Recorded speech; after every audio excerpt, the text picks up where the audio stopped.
Our next inductee is Mr. Fred Lynn. Fred Lynn was drafted by the New York Yankees in the third round of the 1970 baseball draft. Determined to be the first in his family to attend college, he declined the offer and entered the University of Southern California on a football scholarship.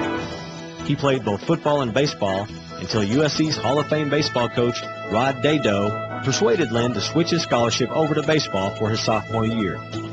Lynn played 158 games for USC baseball, and the team enjoyed 3 years of amazing success, going 54-13 in 1971, 50-13 in 1972, and 51-13 in 1973. More importantly, they won the College World Series all 3 seasons during which he played. Lynn was selected for the All-American team in 1972 after batting .326 with 14 home runs and 46 RBI, and joined the All-American team again in 1973. In addition, Lynn was named to the 1970s All-Decade team for the College World Series. Today, he joins the 2007 class of the National College Baseball Hall of Fame.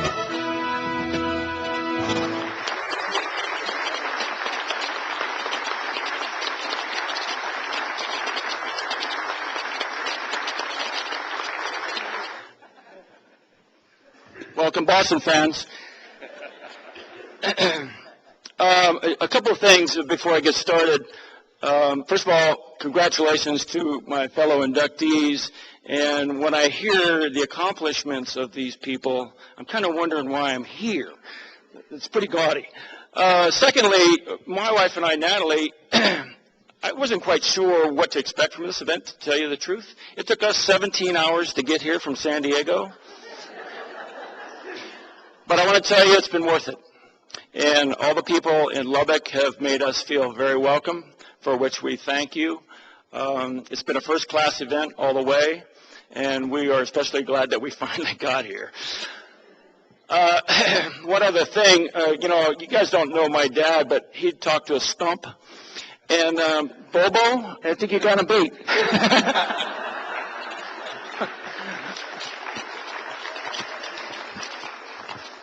You play for him.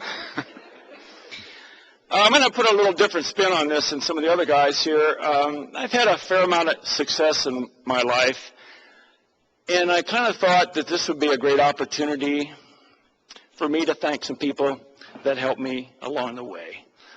First and foremost are my parents. My mom, she gave me a great foundation to start my life, and probably most of my athletic ability came from my mom. Sorry, Dad. And I thank her for that. And my dad, he started me off in athletics when I was about 4 years old, baseball being the first game I started. And a quick story about my dad, he tried to teach me the fear of baseball. Don't be afraid of the ball. I took a hard ball, and he bounced it off my head. And I said, hey. He said, did that kill you? And I said, no.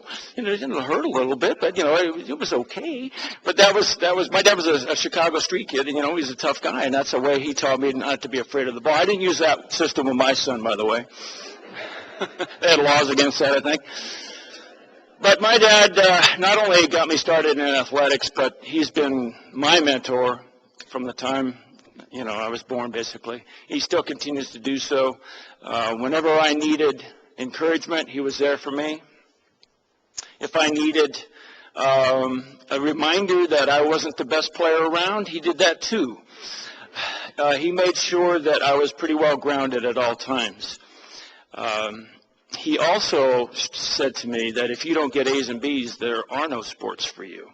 So consequently, I was a pretty good student.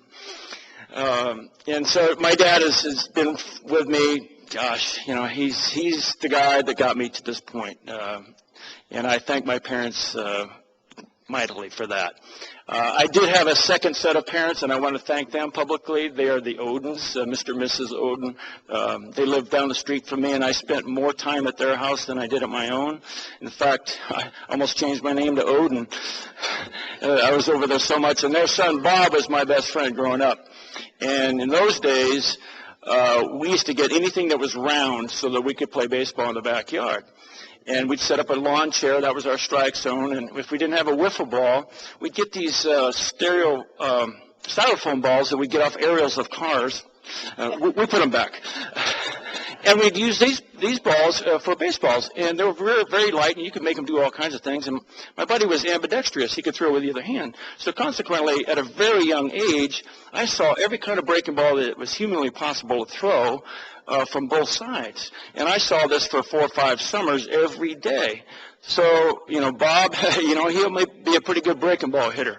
And their parents, Ken and Betty Oden, I owe them a debt of thanks because they gave me support in a time in my life when I really needed it.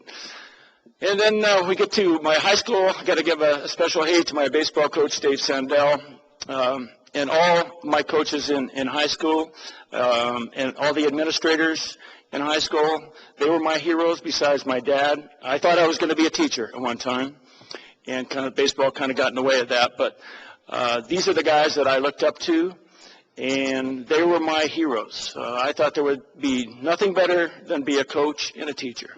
It didn't work out that way, but I just wanted to give a special thanks to these people because they gave me a lot of guidance in my life when I was in high school. And then we get to the University of Southern California. These are the guys that got me here. And by the way, thank you for that round of applause. I know it's hard for Texans to applaud a Trojan. But I have to thank John McKay, who was the head football coach when I was at USC in the football program, because they brought me in to play football at USC. And I was a football/baseball player, not the other way around. And I used football to get to major university. Baseball just wasn't going to pay the freight for a guy like me to get to a 4-year college, whereas football did. And I have to thank the university for allowing me to play football and to come to the university. Otherwise, I would have never been able to do it because baseball couldn't give me a full scholarship, and football did. And had I not played football, I would never have met Rod Dato, my baseball coach. So it was a big deal that I got to play football there, even though it was a brief time. Obviously, I'm representing Southern Cal today, and you certainly heard about my coach, Rod Dato. He was inducted last year as a coach. He won 11 national titles. I played on 3 of those teams. We did win 5 in a row, and I was on the middle 3.